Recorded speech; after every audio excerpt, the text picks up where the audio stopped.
সম্মানিত দর্শক শ্রোতা, পরম সৃষ্টিকর্তা যিনি অসীম দয়ালু, শুরু করছি তার নামে।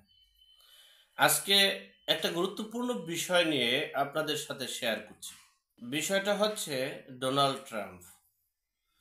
পহেলা জানুয়ারি অর্থাৎ এই বছরের 25 সালের প্রথম দিনে এই ডোনাল্ড ট্রাম্পের ব্যবসায়িক কার্যালয়ে এবং সেই সময়ে সেই দিনই হতাহতের ঘটনা ঘটেছে। প্রথমে 15 জন নিহত হয়েছে, অনেকগুলো আহত, তারপরে আরও একজন হতাহত হয়েছে।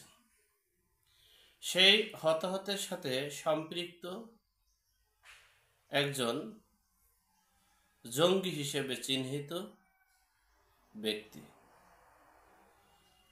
এবং একাধিক সূত্রে তিনি যেটা বুঝতে পেরেছেন ডোনাল্ড ট্রাম্প যে এটা জঙ্গিদেরই কার্যক্রম। অপরদিকে ভারত সহ অন্যান্য রাষ্ট্রগুলো ডোনাল্ড ট্রাম্পকে বোঝাতে সক্ষম হয়েছেন বাংলাদেশে যে জঙ্গি উত্থান হয়েছে সেগুলো বিশ্বের সকল রাষ্ট্রেই ছড়িয়ে পড়বে। এটা আপনার রাষ্ট্র এই 1 জানুয়ারিতে ছড়িয়ে পড়েছে। সেই কথা চিন্তা করেই তিনি তার টুইটারে তিনি পোস্ট করেছেন যে কোনো জঙ্গি এদের ছাড় দেওয়া হবে না, সর্বোচ্চ শাস্তি দেওয়া হবে। কোনো জায়গার কোনো জঙ্গি এবং বাংলাদেশে যে জঙ্গির উত্থান হয়েছে সে উত্থানেরও বিচার করবে। এটা তার 1 তারিখের টুইট করা রাতে। 2 তারিখের রাতেও তিনি আবার নতুন করে টুইট করেছেন যে এই জঙ্গি হামলা পশ্চিমের রাষ্ট্রে বিস্তার করতে যাতে না পারে সেজন্য তার সকল রাষ্ট্রদূতদের প্রতি কঠিন বার্তা দিয়েছেন এবং বাংলাদেশে যে জঙ্গির উত্থান, স্নাইপারের অস্ত্রের তোড়জোড় চলছে সে বিষয়ে ডোনাল্ড ট্রাম্প সরাসরি তার টুইটে বক্তব্য দিয়েছেন।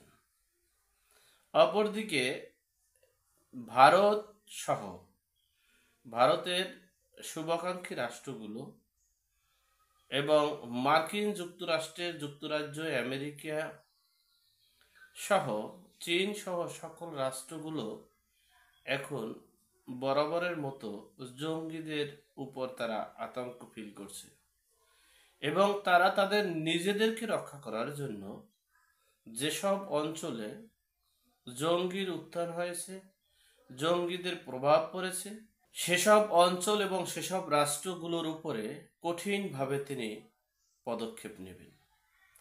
তার কেবল ক্ষমতা এখনো শুরু হয়নি, ক্ষমতার চেয়ারে তিনি বসবেন ডোনাল্ড ট্রাম্প 20 জানুয়ারি। তার আগেই যে তিনি রেগে চুটে টুইট করতেছেন, বক্তব্য দিচ্ছেন এবং প্রশাসনকে নির্দেশ দিচ্ছেন, তাতে বোঝা যাচ্ছে যে বাংলাদেশের যে অবস্থা এবং বিচার বিভাগ এবং আইনি বিভাগ সহ মানুষ যে প্রতিদিন নিহত হচ্ছে নির্বিচারে, কোনো বিচার নেই, গণহত্যা হচ্ছে, সন্দেহভাজন হত্যা করা হচ্ছে, গণপিটুনি হচ্ছে এবং এই স্বাধীন দেশের রক্তের রাঙানো যে স্বাধীন রাষ্ট্র, যে রাষ্ট্রে শহীদের বিনিময়ে দেশ স্বাধীন হয়েছে, সেই স্বাধীন রাষ্ট্রের রক্তের লেখা যে সংবিধান, সেই সংবিধানকে কবর দিবে।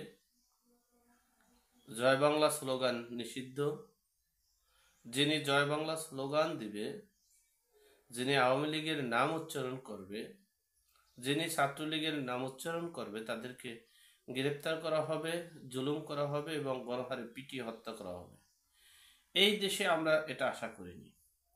আমরা চেয়েছিলাম যে একনায়কতন্ত্র থেকে বেরিয়ে আসব, প্রতিহিংসা, প্রতিশোধ, এই রোধ থেকে আমরা বেরিয়ে আসব। আমাদের প্রতিপক্ষ থাকবে রাজনৈতিক প্ল্যাটফর্মে, কিন্তু আমরা প্রতিশোধ পরায়ণ হব না, আমরা হিংসাত্মক পরায়ণ হব না।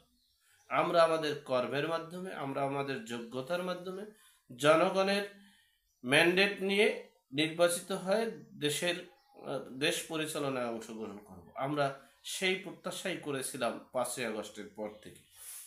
যাই হোক, সর্বোপরি কথা হচ্ছে, আল্লাহ আমাদের সকলকে সঠিক জ্ঞান দান করার তৌফিক দান করুক। আল্লাহ আমাদের সকলকে হেদায়েত নসিব করুক। আমিন। আসসালামু আলাইকুম।